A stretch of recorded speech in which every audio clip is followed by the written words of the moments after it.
لله رب العالمين الصلاة والسلام على محمد وعلى آله واصحابه اجمعین۔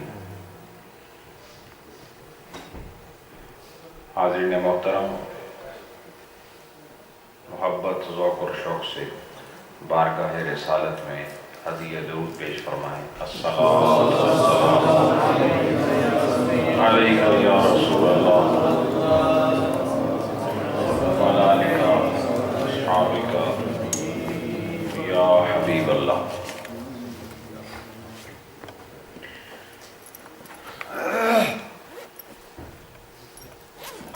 حضرات، آپ بخوبی جانتے ہیں جمعرات میں ہونے والی مجلس خالصتاً روحانی اور علمی محفل ہوتی ہے۔ اس محفل کو چلانا، اس محفل کو آباد کرنا اللہ کے خاص کرم کے بغیر ممکن نہیں۔ دنیا کی ان جھمیلوں سے، دنیا کی ان مصروفیات سے، اور یہ جو ہمارے لیے دنیا نے جال بنے ہوئے ہیں، کبھی کاروبار کے، کبھی دنیا داری کے، کبھی رشتہ داری کے، کبھی اپنی ضرورت اور بلا ضرورت، یہ جو دنیا نے جال بنے ہوئے ہیں، ان جالوں کے اندر انسان پھنس چکا ہے، اور اس طرح کی جو خیر کی محفلیں ہیں ان کی طرف رغبت نہ ہونے کے برابر ہے۔ تو کیا آپ خوش بخت نہیں سمجھتے اپنے آپ کو کہ وہ جتنے جال دنیا نے بنے، آپ نے کبھی مکڑی کو جالا بنتے ہوئے دیکھا ہوگا؟ اگر آپ نے سامنے نہیں دیکھا تو ٹیلی ویژن پہ دیکھا ہوگا۔ وہ جالا کیوں بنتی ہے؟ ایک تو اس میں رہنا ہوتا ہے، دوسرا جو دیگر انسیکٹس ہیں نا، باقی مکھیاں وغیرہ، ان کو پھنسانے کے لیے۔ اور جب اس میں کوئی مکھی پھنس جاتی ہے تو وہ پھر اس کا نکلنا بہت مشکل، کیونکہ پہلے وہ پھنستی ہے، پھنسنے کے بعد پھر اس کے گرد وہ مکڑی طواف شروع کر دیتی ہے اور اس کو پھنساتی رہتی ہے اور زیادہ اس کو اس جالے میں قید کرتی ہے۔ تو وہ مکھی جو اس جالے میں قید ہو گئی ہو، اگر اس سے آزاد ہو جائے تو اس کی خوشی کا عالم کیا ہوگا؟ اس جالے سے نکلنا زندگی کی ضمانت ہے نا، یعنی اس جال سے نکلنا زندگی کی ضمانت ہے۔ یاد کرو، اس جال سے نکلنا زندگی کی ضمانت ہے۔ اور آپ لوگ بھی دنیا کے کام کاج کرنے کے بعد اس دنیا کے جالوں سے نکل کر آؤ تو یہ آپ کی ایمانی اور روحانی زندگی کی ضمانت ہے۔ یہ بھی ایک ضمانت ہے۔ کس بات کی؟ کہ رب العالمین نے آپ کو یہ توفیق دی کہ دنیا اور دنیا کے معمولات، ان کے ہوتے ہوئے آپ نے اپنے رب کو بلایا نہیں، اس کو یاد کرنے کے لیے حاضر ہو گئے۔ تو یہ بھی یاد رکھے کریں کہ جب آپ خدا کے ذکر کے لیے آ جائیں، یا نماز پڑھنے کے لیے حاضر ہو جائیں، یا کوئی بھی اللہ کے دیے ہوئے حکم کی پابندی کی طرف بڑھنے لگیں، تو سمجھ لو کہ اس وقت رحمت خداوندی کا رخ تمہاری طرف ہے کہ اللہ نے آپ کو اپنے ذکر کے لیے قبول کیا اور آپ کو توفیق دی کہ آپ اس کو یاد کرنے کے لیے حاضر ہو جائیں۔ دوسری بات یہ ہے کہ ہم نے قدم اٹھایا اور قدم تعلیم کا اٹھایا، اور تعلیم کا مطلب ہوتا ہے دوسرے کو پڑھانا۔ یاد رکھو، ہمارے لوگ کہتے ہیں جی میرے پتر بڑی تعلیم کی تھی، یہ غلط لفظ ہے، کیونکہ تعلیم کا مطلب پڑھنا نہیں ہوتا۔ تعلیم کا مطلب ہوتا ہے دوسرے کو پڑھانا، سمجھ آئی کہ نہیں؟ تعلیم کا مطلب خود پڑھنا نہیں ہے، بلکہ تعلیم کا مطلب ہے غیر کو پڑھانا۔ اور ظاہر ہے غیر کو پڑھانے کے عمل سے گزرنے والا وہی ہوتا ہے جو پہلے خود پڑھنے کی منزل سے گزر چکا ہو۔ تو ہم نے جو قدم اٹھایا وہ تعلیمی قدم ہے، اس میں بے خبروں کو خبردار کرنا ہے، اس میں سوئے ہوئوں کو بیدار کرنا ہے، اس میں نہ جاننے والوں کو جانکاری کی منزل میں پہنچانا ہے، اور غفلت سے اٹھا کر باعمل زندگی کی طرف دعوت دینی ہے۔ اور اسی کی ایک کڑی ہے یہ ہماری جمعرات کی محفل، کہ جس میں ذکر بھی ہوتا ہے، ختم بھی پڑھا جاتا ہے، لیکن سب سے بڑی بات کہ اس میں علم شریعت آپ کے اندر تقسیم کیا جاتا ہے، اور اسی چیز کی کمی ہے ہمارے ماحول میں۔ ایک جمعے کا خطاب ہوتا ہے مسجدوں میں، آپ میں سے کتنے لوگ ہیں جو جمعے کا خطاب سننے کے لیے جاتے ہیں؟ کوئی بھی نہیں ہے، سب کہتے ہیں جمعہ پڑھنے کے لیے جا رہے ہیں۔ آج تک آپ نے کسی کو سنا ہے میں تقریر سننے جا رہا ہوں؟ کبھی آپ نے سنا ہو کہ کوئی پوچھے گھر نئے کپڑے پہنے ہیں، صاف ستھرے سفید کپڑے پہنے، خوشبو لگا رہے ہیں، تو آپ نے قدر جلنے ہو، وہی آپ کی زبان میں تو ہے جی جمعہ پڑھنے سے جلنے ہیں۔ آج تک کسی نے یہ کہا کہ مولانا صاحب ممبر پر آ چکے ہیں تو میں کچھ گلاں سننے واسطے جا رہے ہیں، کیونکہ آپ کا مقصد یہ ہوتا ہے کہ وہ جو 2 رکعت ہے نا بس وہ پڑھیں اور اس کے بعد یہ سارا کھیل ختم ہو جائے۔ ایسا نہیں ہے، ہمارے ماحول میں یہ بہت بڑی کمزوری ہے کہ ہم نے سیکھنے اور سکھانے کو اپنی زندگی کا کتنا وقت دیا ہے۔ آپ اپنی زندگی کو ذرا اس کا پرسنٹیج نکالیں کہ آپ نے سیکھنے کے لیے کتنا اپنے آپ کو آمادہ کیا ہے۔ اور آپ کو معلوم ہے کہ سیکھنے کی کوئی عمر نہیں۔ اطلب العلم من المہد الی اللحد، کہ گود سے گور تک علم حاصل کرو، کیوں کہا؟ تاکہ یہ پتہ چل جائے کہ علم کے حصول کی کوئی عمر نہیں ہوتی، جب خدا عطا فرمائے تو حاصل کرو۔ تو الحمدللہ ہماری جو محفل ہے اس میں بزرگ بھی ہوتے ہیں، اس میں بچے بھی ہوتے ہیں، جوان بھی ہوتے ہیں، مرد بھی ہوتے ہیں، عورتیں بھی ہوتی ہیں، تو سب جو ہیں فیضیاب ہوتے ہیں، سب کے لیے مسائل بیان ہوتے ہیں۔ اور 4 سال سے زیادہ عرصہ گزر گیا ہے، آپ دیکھیں کہ ابھی تک نماز کے مسائل پورے بیان نہیں ہوئے، کتنی تفصیلات بیان ہوئی ہیں اور کتنا آپ لوگوں نے فائدہ اٹھایا۔ آج مجلس میں لوگ کم ہیں، چونکہ ہماری عوام آج حکومت بنا رہی ہے بیٹھ کر گھروں میں، تو بہرحال انشاءاللہ یہ حکومت تو آج بن جائے گی، پھر وہ حاضر ہوں گے۔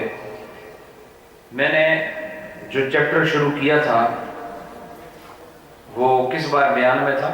مریض کی صلاۃ المریض، جی صلاۃ المریض، مریض کی نماز، اور اس پر الحمدللہ 3 درس ہو چکے ہیں، ٹھیک ہے۔ آج اس کا 4تھا بیان ہے، سماعت فرمائیں۔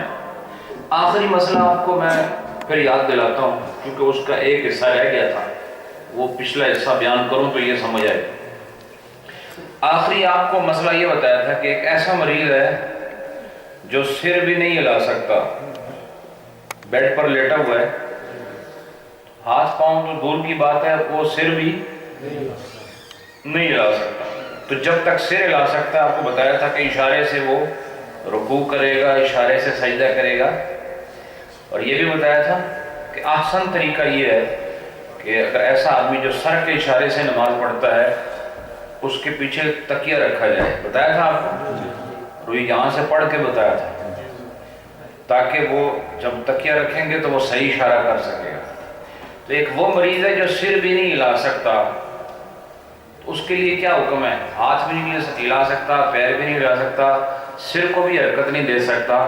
تو پھر علماء نے یہاں بتایا کہ پھر ایسے آدمی پہ نماز فرض نہیں رہتی، اس کا فرض اس سے ساقط ہو جاتا ہے. آگے وہ یہ کہتے ہیں کہ والفتویٰ علیہ، کہ یہ جو قول ہے اسی پر فتویٰ ہے. کیا ہے؟ اسی قول پر فتویٰ ہے. اور یہ کہتے ہیں وَإِن مَاتَ مِن ذَلِكَ الْمَرْضِ، پھر وہی مریض جو سر بھی نہیں اٹھا سکتا وہ اسی مرض کی وجہ سے مر جائے، یعنی جس مرض کی وجہ سے وہ سر کو حرکت نہیں دے سکتا تھا اسی مرض میں وہ فوت ہو جائے، تو فرمایا لا شیء علیہ، فرمایا اس پر کوئی چیز واجب نہیں. وہ جتنا عرصہ اس کا گزرا نا اس مرض میں کہ وہ سر نہیں لا سکتا، اس پر کوئی چیز واجب نہیں. اس کا مطلب کیا ہے؟ وَلَا يَلْزِمُهُ فِدْيَةٌ، تو پھر اس پر فدیہ بھی لازم نہیں ان نمازوں کا جو وہ حالت مرض میں اس سے رہ گئی، ایسے مرض میں کہ جس میں وہ سر کو بھی نہیں لا سکتا تھا.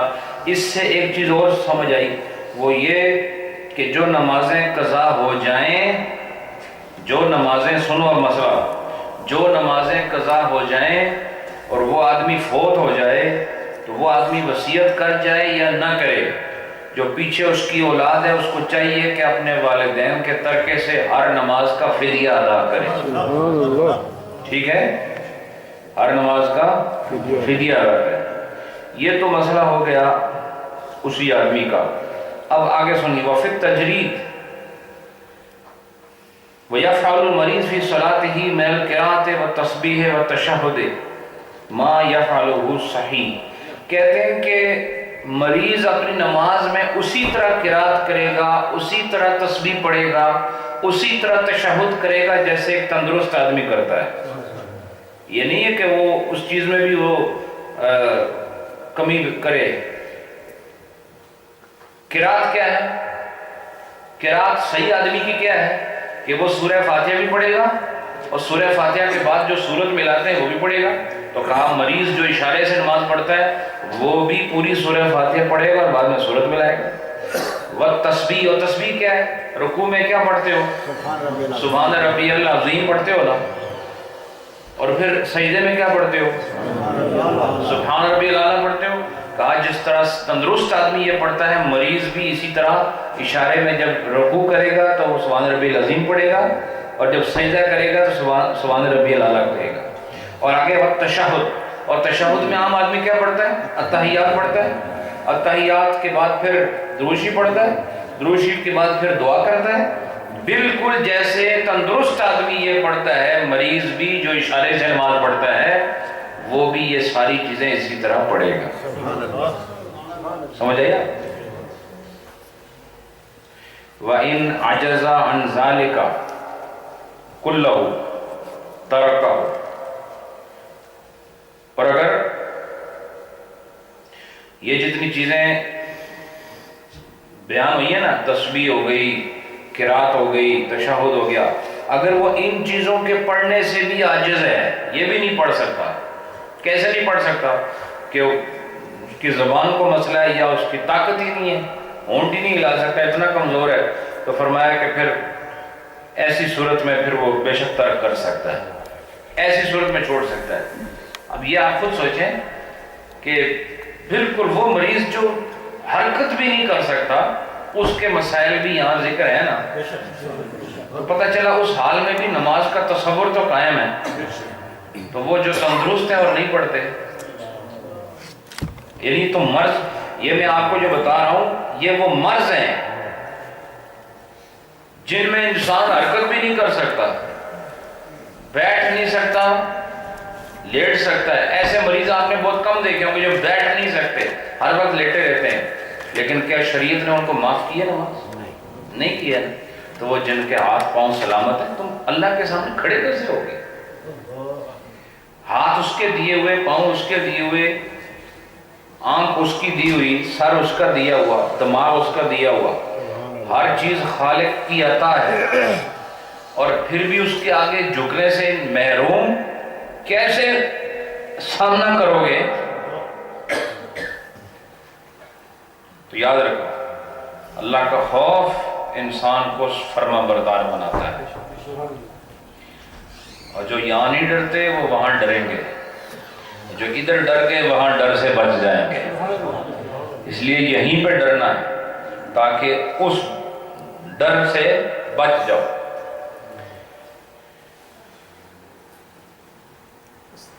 آپ کہہ رہے ہیں مفارقۃ المریض للصحیح، صحیح یعنی تندرست اور مریض کے اندر فرق کیا ہے؟ مریض اور تندرست کے اندر فرق کیا ہے؟ وہ کہتے ہیں فیما ہوا عاجز عنہ، کہا کہ ان میں فرق یہ ہے کہ جن چیزوں میں یہ مریض عاجز ہے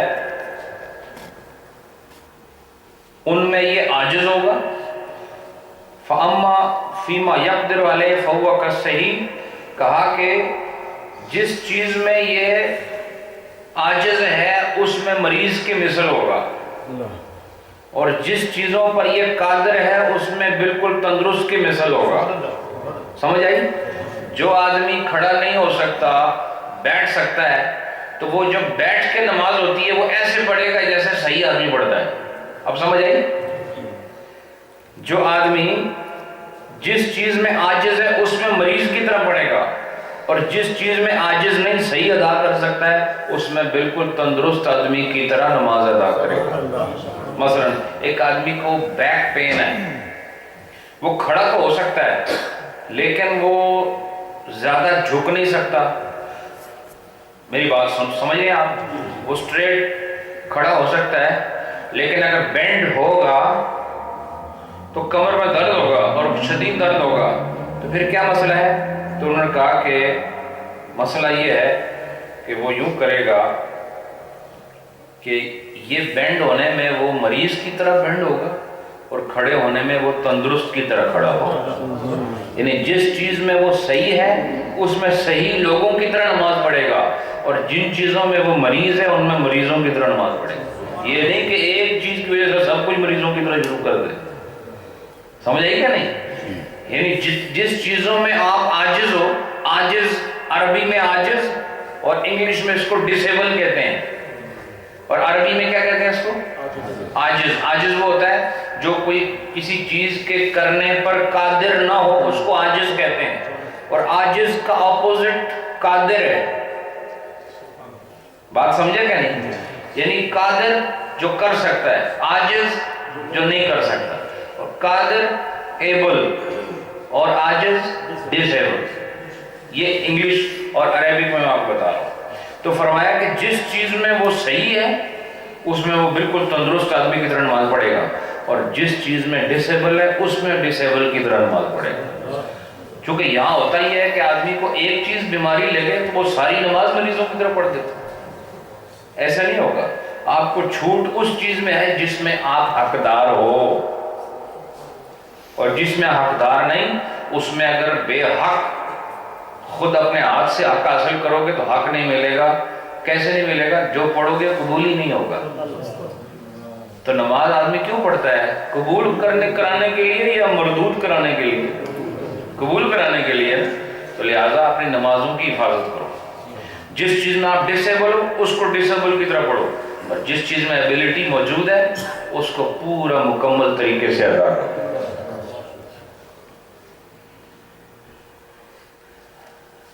پھر فرمایا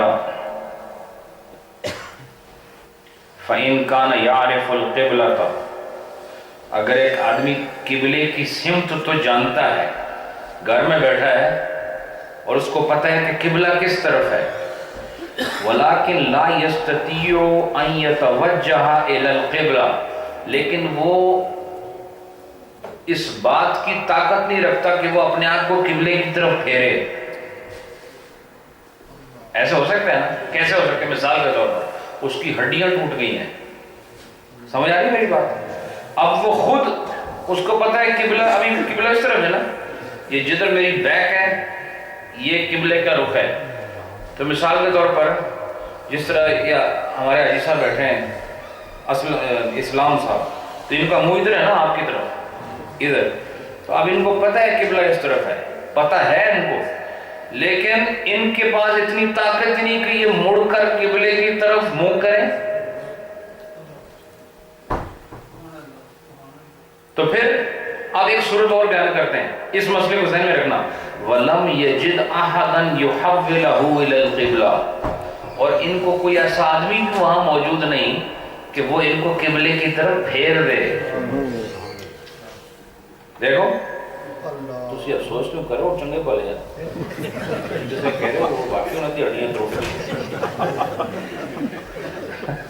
تو وہ یہ صرف مثال بیان ہو رہی ہے، آپ ایموشنل ہو گئے ہیں. یہ ان کا منہ کدھر ہے؟ ادھر. ان کا منہ کچن کی طرف ہے اور کرنا کدھر ہے؟ قبلے کی طرف.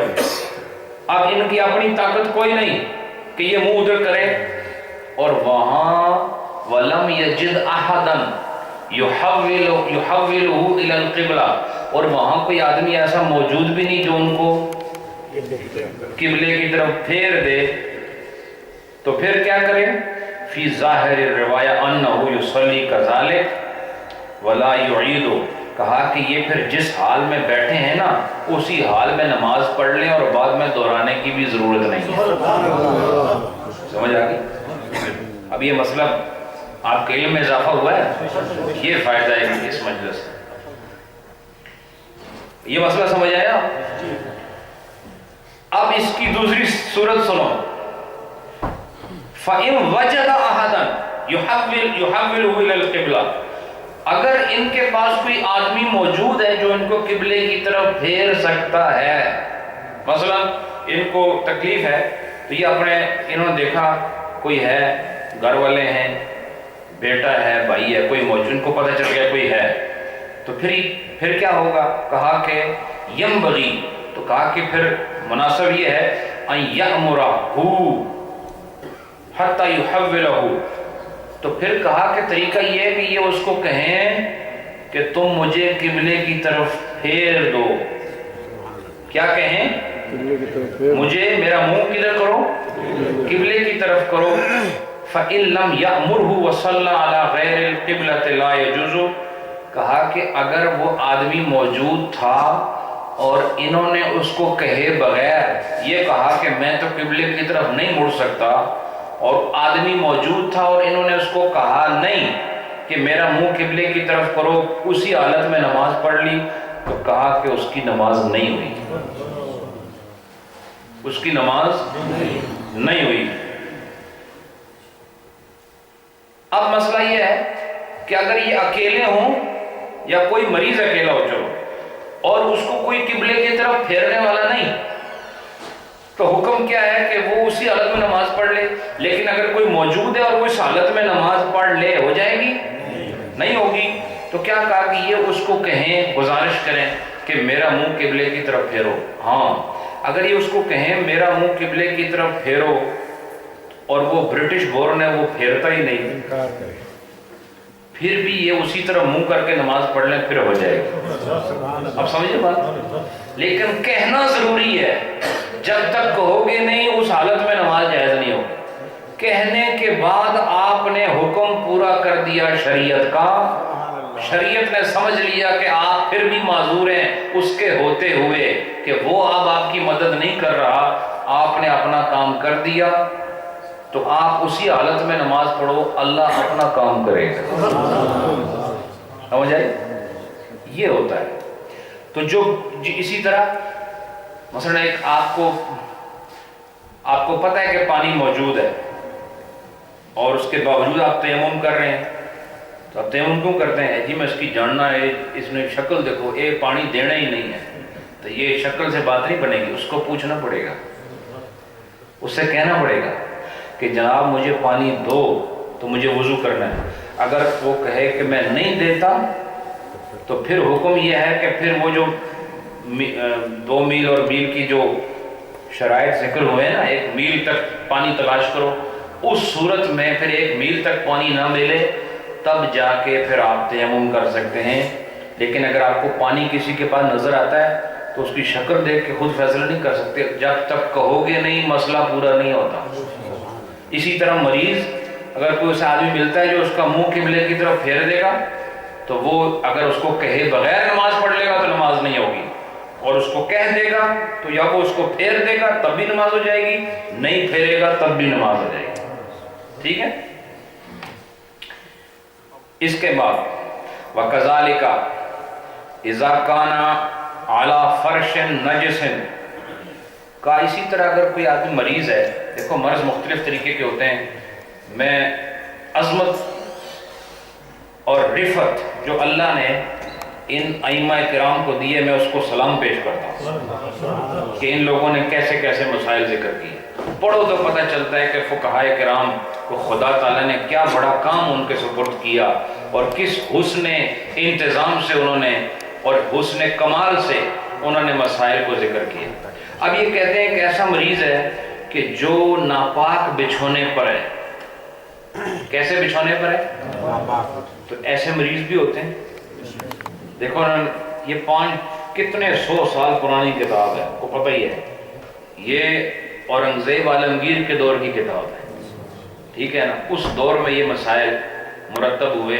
انہوں نے دیکھیں لکھا ہے کہ اگر کوئی آدمی ان کان علی فرش نجس ہے، اگر کوئی ایسے بچھونے پر ہے جو ناپاک ہے، وہ کیا کرے؟ نماز تو پڑھنی نا اس نے. تو نماز پڑھنے کے لیے ایک شرط یہ بھی ہے کہ جس جگہ پہ پڑھے کیا ہو؟ پاک ہو. تو اب وہ جس بچھونے پر ہے وہ پاک ہے، وہ ناپاک ہے. پھر وہ مسئلہ آتا ہے ان کان لا یجد فراشا طاہرا، اگر تو اسے کوئی پاک بچھونا ملتا ہی نہیں، او یجدہ، یا ملتا تو ہے لیکن لا یجد احدا یحولہ الی فراش طاہر، پاک بسترا تو ملتا ہے لیکن کوئی بندہ نہیں جو اسے اٹھا کے پاک بسترے پر رکھے. اتنا ڈسیبل ہے. پہلی مسئلہ کیا ہے کہ اس کو پاک بستر ملتا ہی نہیں. دوسرا اس کی صورت یہ بتائی کہ بسترا تو پاک ہے لیکن کوئی بندہ نہیں ملتا جو اسے اٹھا کے پاک بستر پہ رکھے. یصلی علی الفراش النجس، تو وہ اسی ناپاک بسترے پر ہی نماز پڑھے، اسی پر نماز پڑھے. اس کی نماز بالکل اسی طرح ادا ہوگی جس طرح ایک آدمی پاک بستر پہ نماز ادا کرتا ہے. کیوں؟ کمزوری اور عجز کی بنا پر. وجہ کیا ہے؟ ایک آدمی پاک زمین پہ نماز پڑھ رہا ہے، ایک ناپاک پہ. ان دونوں کی نماز کا درجہ ایک تو نہیں ہونا چاہیے. بات سمجھے ہو کہ نہیں؟ بھئی ایک آدمی ناپاک جگہ پہ نماز پڑھ رہا ہے اور ایک آدمی پاک جگہ پہ نماز پڑھ رہا ہے، ان دونوں کی نماز برابر کیسے ہوگی؟ کہا برابر اس لیے ہوئی جو پاک جگہ پہ پڑھ رہا ہے اس کو یہ پاک جگہ خدا نے دی ہے، اور جو ناپاک پہ پڑھ رہا ہے اس کو بھی وہ جگہ خدا نے دی ہے. اور مزے کی بات یہ میری نظر میں وہ جو ناپاک والا ہے اس کا درجہ شاید زیادہ ہو. کیوں؟ کہ اس حالت میں بھی اپنے رب کو فراموش نہیں کیا، نماز پڑھ رہا، اس حال میں بھی رب کو یاد کرتا. اس نماز کا مقابلہ صحت مند نہیں کر سکتا. اس حال میں بھی جو اپنے رب کو یاد رکھے، یہ وہ مومن ہے جس پہ فرشتے فخر کرتے ہیں. اچھا آپ فرمایا وَإِن كَانَ يَجِدُ أَحَدًا يُحَوِّلُهُ إِلَى فِرَاشٍ طَاهِرٍ، اور اگر وہاں کوئی ایسا آدمی مل جائے جو اسے اٹھا کر پاک بستر پہ رکھ سکتا ہے، يَنبَغِي أَن يَأْمُرَهُ، تو اسے چاہیے کہ وہ اس کو کہے کیا کہے کہ مجھے اس پاک بستر پہ کرو. حَتَّى يُحَوِّلُهُ، یہاں تک کہ وہ اسے اس پاک بستر پہ اسے تحویل کر دے. فَإِن لَمْ يَأْمُرْهُ، اور اگر وہ پاک بستر موجود ہو اور وہاں بندہ بھی موجود ہو اور وہ اس بندے کو نہ کہے کہ مجھے اس پاک بستر پہ لے جاؤ، وَصَلَّى عَلَى الْفَرَاشِ النَّجِسِ، اور اسی ناپاک بستر پہ نماز پڑھ گیا، لا يجوز، تو یہ نماز جائز نہیں ہوگی. اب آپ سمجھ گئے نا، یہ مسئلہ بالکل اسی طرح ہے جو قبلے کی طرف منہ پھیرنے والا مسئلہ تھا کہ اس میں بھی آدمی ہو تو کہنا ضروری ہے، آدمی نہ ہو تو اسی حال میں پڑھے. اور اس میں ناپاک بستر پر ہے تو پاک بستر تو ہے لیکن بندہ نہیں جو اسے اٹھا کے وہاں رکھے، خود وہ اس قابل نہیں کہ چل کے پاک بستر پہ جائے، اتنا ڈسیبل ہے. تو پھر کہا اسی حالت میں ناپاک بستر پہ نماز ادا کرے، اللہ قبول کرے گا. اور وہ آدمی کہ جس کے پاس پاک بستر بھی ہے اور کوئی آدمی بھی نظر آ رہا ہے کہ جو اسے اٹھا کے پاک بستر پہ لے جائے، اب اس کو کہے بغیر اگر اسی ناپاک بستر پہ نماز پڑھے گا تو ہو جائے گی؟ نہیں ہوگی ماشاءاللہ نماز نہیں، ہاں اس کو کہہ دے اور وہ کہے میں نہیں کرتا، پھر اسی ناپاک پہ ہو جائے گی. سمجھ آئی؟ تو کہنا ضروری ہے. کیا کہنا ضروری ہے.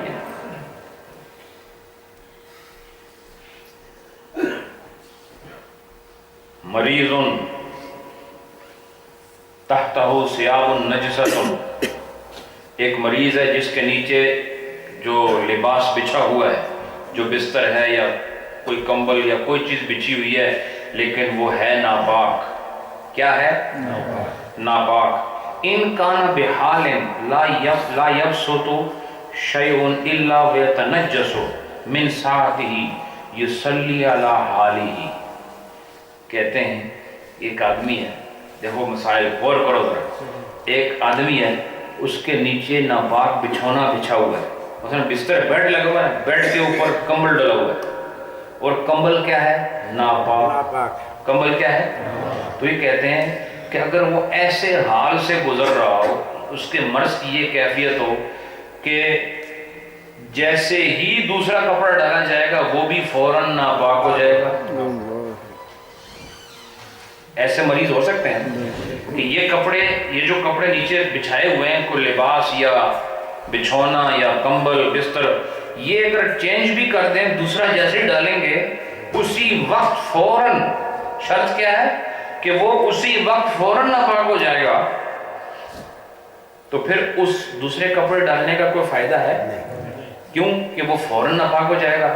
تو جب وہ فوراً ناپاک ہوگا تو جو ریموو کیا تھا وہ بھی ناپاک اور جو اب ڈال دیا یہ بھی ناپاک، تو دوسرا کپڑے ڈالنے کا فائدہ تو نہ ہوا.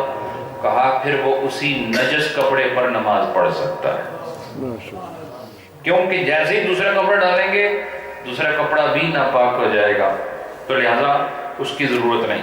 اچھا یہ کہتے ہیں وَقَضَا إِذَا لَمْ يَتَنَجَّسْ لَمْ يَتَنَجَّسِ ثَانِي. کہا کہ ایک صورت یہ ہے کہ وہ جو دوسرا کپڑا ہے وہ فوراً ناپاک تو نہیں ہوگا. پہلی صورت کیا بتائی کہ فوراً ناپاک ہو جائے گا. دوسرا ہے کہ وہ ناپاک تو نہیں ہوگا، جس کپڑے پر ہے وہ ناپاک ہے لیکن اس کو ہٹا کے جب دوسرا بچھائیں گے وہ پاک ہوگا اور وہ ناپاک نہیں ہوگا. اس کا مرض ایسا نہیں ہے. لیکن یلحقہ زیادۃ مشقۃ بتحویل. کہا کہ اگر اس کو موو کرو نا تو اس مریض کو اٹھا کے صاف بچھونا بچھاؤ، اس اٹھانے میں واپس بٹھانے میں اس کو بہت شدید تکلیف ہوتی ہو تب بھی وہ اسی ناپاک پر نماز پڑھ سکتا ہے. دیکھو سہولت کا خیال رکھنا ہے، چونکہ بعض ایسے مریض ہیں کہ آپ نے دیکھو اسپتالوں میں وہ مریضوں کو اٹھاتے ہیں، چلو بیڈ شیٹ چینج کرنی. یہاں پر بھی ایسا ہوتا ہے. بعض بڑے یعنی ایسے کریٹیکل مریض ہوتے ہیں کہ ان کو مثال کے طور پر زخم آئے ہوئے ہیں، شدید ترین زخم ہے، تو شریعت کیا کہتی ہے؟ NHS والے جو مرضی کہیں، شریعت یہ کہتی ہے اگر اس کو موو کرنے سے اور بستر چینج کرنے سے اس کی تکلیف بہت زیادہ بڑھ جاتی ہے اور اس کو بہت زیادہ درد ہوتا ہے تو کہا کہ اس کو تکلیف نہ دو، اسی حال میں نماز پڑھ دیں. سمجھ آئی آپ؟ تو یہ ہوگی اس کی دوسری صورت. اب کہتے ہیں وَمَنْ أُغْمِيَ عَلَيْهِ خَمْسَ صَلَوَاتٍ قَضَى وَلَوْ أَكْثَرَ لَا يَقْضِي وَالْجُنُونُ كَالْإِغْمَاءِ وَهُوَ الصَّحِيحُ. یہ کہتے ہیں ایک آدمی جو بے ہوش ہو گیا. کیا ہو گیا؟ ایک آدمی توجہ ہے کہ نہیں؟ چونکہ یہ آپ کا مسئلہ بیان ہو رہا ہے، تھوڑے بے ہوش کوئی نہیں ہے. جو آدمی بے ہوش ہو گیا اور 5 نمازوں تک بے ہوش رہا. کتنی نمازوں تک؟ یعنی 5 نمازوں کے وقت گزر گئے اور وہ بے ہوش رہا. تو فرمایا ابھی 6ٹھی نماز نہیں آئی، ابھی چھٹی نماز نہیں آئی، لیکن پانچویں نماز جو ہے نا وہ 5 نمازوں تک کیا رہا؟ بے ہوش ہو گیا۔ تو کہا کہ جب وہ ہوش میں آئے گا تو ان 5 کو قضا کرے گا۔ کیا کرے گا؟ قضا کرے گا۔ وَلَوْ أَكْثَرَ لَا يَقْضِي، لیکن اگر 5 سے زیادہ قضا ہو گئی، کتنی؟ سن رہے ہو کہ نہیں؟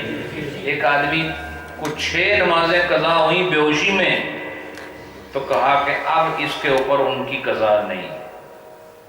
یہ جب ہوش میں آئے گا نا، آپ نہیں کہہ سکتے کہ تو کل نہ سوتے ہیں، تو پتہ ہی کوئی نہیں، بے ہوش یعنی مرض کی وجہ سے بے ہوش رہا ہے، تو یہ بے ہوشی کی وجہ سے 5 تک اس کو قضا کرنی پڑے گی، معافی نہیں۔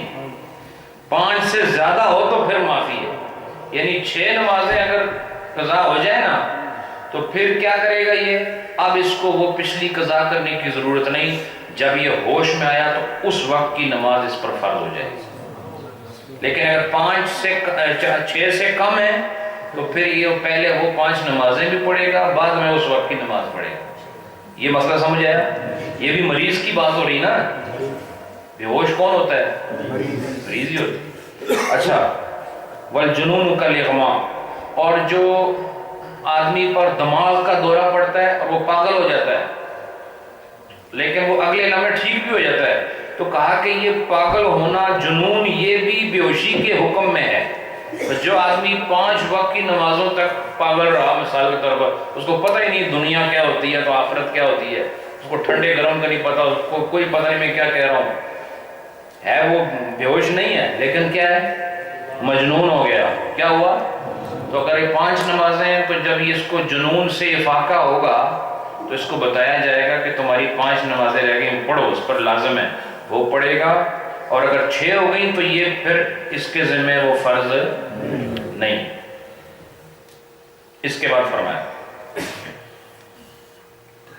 وَلَوْ أُغْمِيَ عَلَيْهِ بِفَزْعٍ مِنَ السَّبْعِ أَوْ آدْمِيٍّ أَوْ اور اکثر من یوم و لیلۃ یسقط عنہ القضاء بالاجماع، کہتے ہیں اگر کوئی آدمی کسی انسان یا کسی حیوان کے خوف سے بے ہوش ہو گیا، کیونکہ ہر آدمی کی جرت ایک طرح نہیں ہوتی، کچھ لوگ خوف سے بے ہوش ہو جاتے ہیں، تو کہا کہ آگے درندہ آ گیا بہت خون خوار، اس کو دیکھ کے ڈر گیا، اور ڈرا اتنا کہ بے ہوش ہو گیا، یا کوئی بہت علاقو خان آ گیا اچانک میدان میں، اس کو دیکھ کر ڈر گیا اور یہ کیا ہوا؟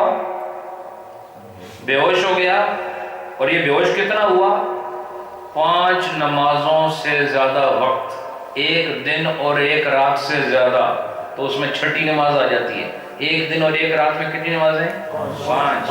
تو جب 1 دن اور 1 رات سے زیادہ عرصہ بے ہوش رہا تو چھٹی بھی آ گئی بیچ میں، تو کہا اگر یہ چھٹی نماز تک بے ہوش رہا تو یسقط عنہ القضاء، تو اس پر قضا واجب نہیں ہے، قضا ساقط ہو گئی بالاجماع، یعنی اجماعی طور پر کنسنسس ہے علماء کا کہ ایسے آدمی پر پھر وہ نمازیں قضا دوبارہ پڑھنے کی ضرورت نہیں جو قضا ہو گئی۔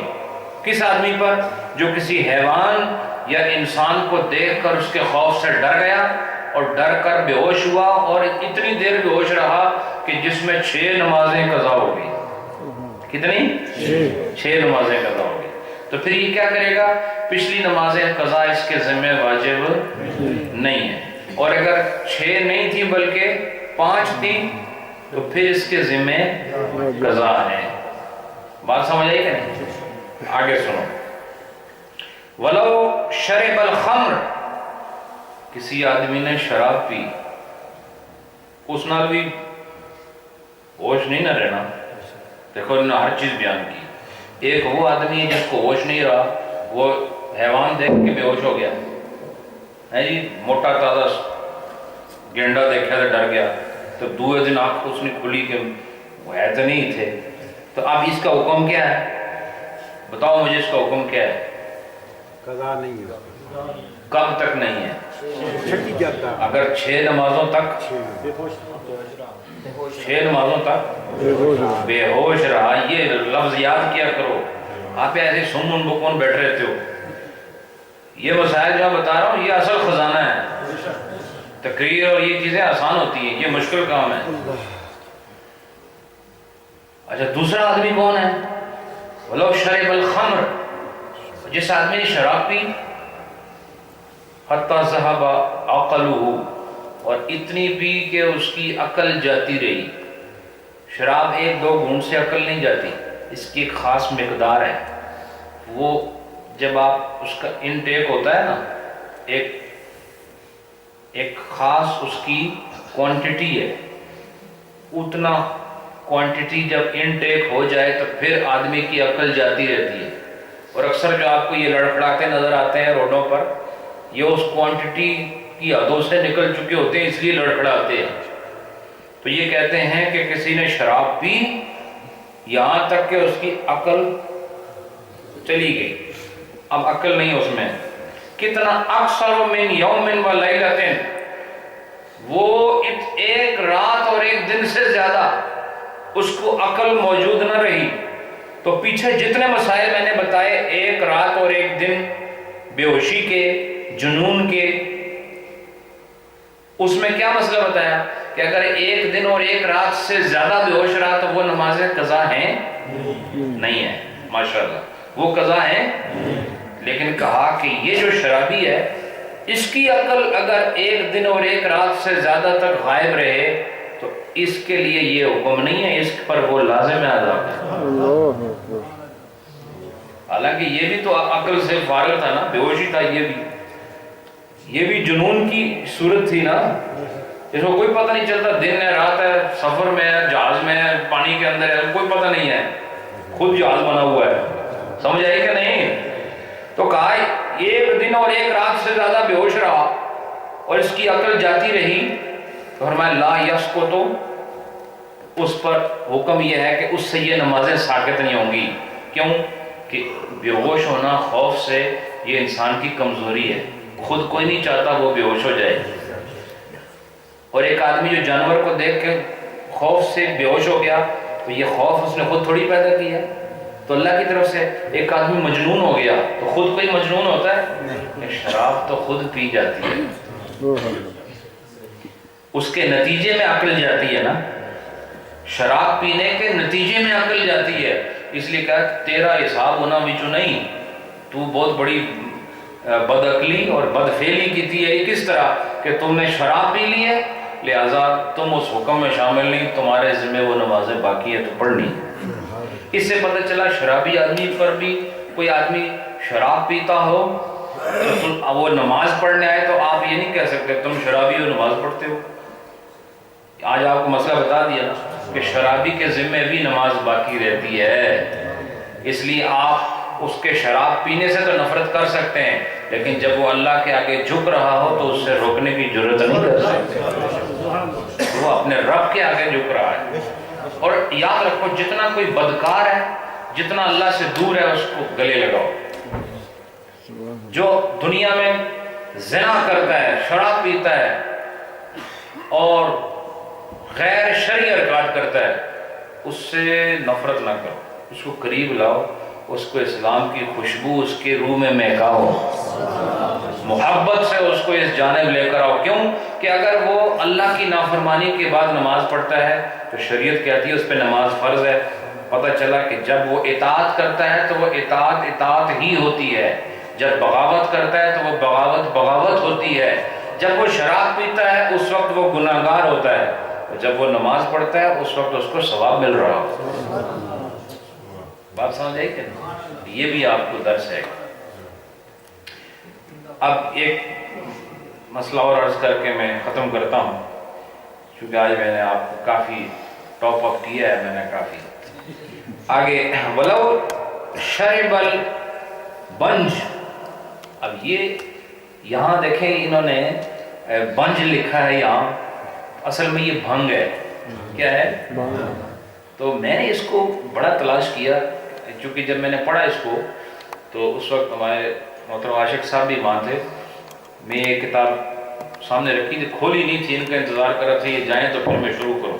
تو میں نے دیکھا یہ کبھی میں نے پڑھا نہیں یہ لفظ، بڑی غور و فکر کی، آخر ایک جگہ مجھے مل گیا کہ عربی میں چونکہ بھنگ تو وہ کہہ نہیں سکتے اور اس کو بنج لکھتے ہیں، ٹھیک ہے، سمجھ آئی کہ نہیں؟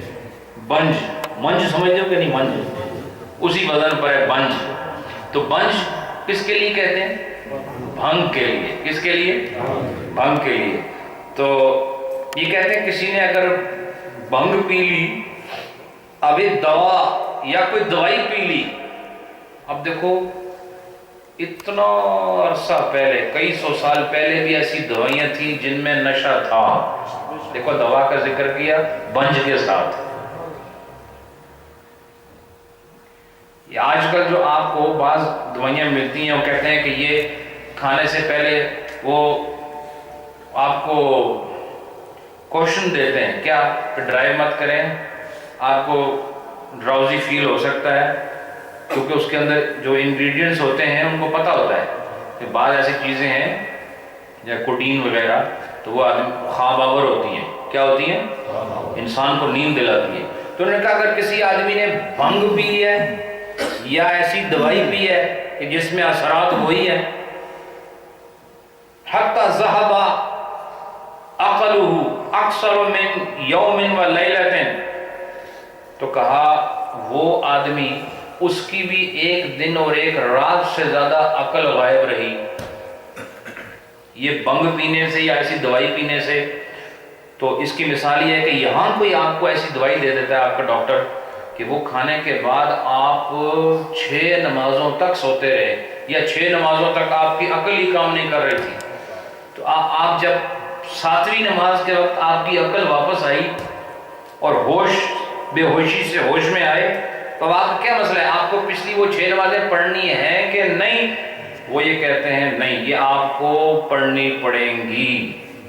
حضرت امام محمد اور امام اعظم ابو حنیفہ کے نزدیک یہی مسئلہ ہے. عند الشیخین رحمہم اللہ تعالی.